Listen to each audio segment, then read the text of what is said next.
How to log into Synchrony Bank account. Hey everybody, in this quick tutorial, I'm going to be showing you guys a quick and easy way to log into your Synchrony Bank account.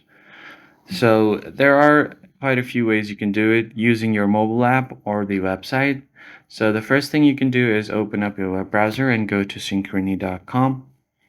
Once you head over there on the home page, you'll find the sign in button at the top right corner of your screen. Just tap on it. Next, you can choose whether you are logging into Synchrony Bank or Synchrony credit card account. So if you're logging into the bank, just go ahead and tap on the bank account since they have a different portal. Once you've selected your desired account you want to log into, enter your username and password, then click on sign in. And if you're on your personal device, you can check the remember username button here so that you can save your username for the next time.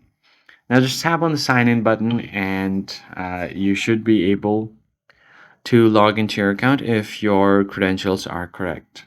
But make sure that if you're using a public computer or any other people's device, don't use this checkbox. And in case you've forgotten your username or password, tap on this forgot username or password option, and you should be able to recover your account. Once logged in, you can check balances, make payments, transfer money, and manage your account securely. That's it. I hope this tutorial was helpful. Give it a like, subscribe to the channel for more, and I'll see you guys on the next one.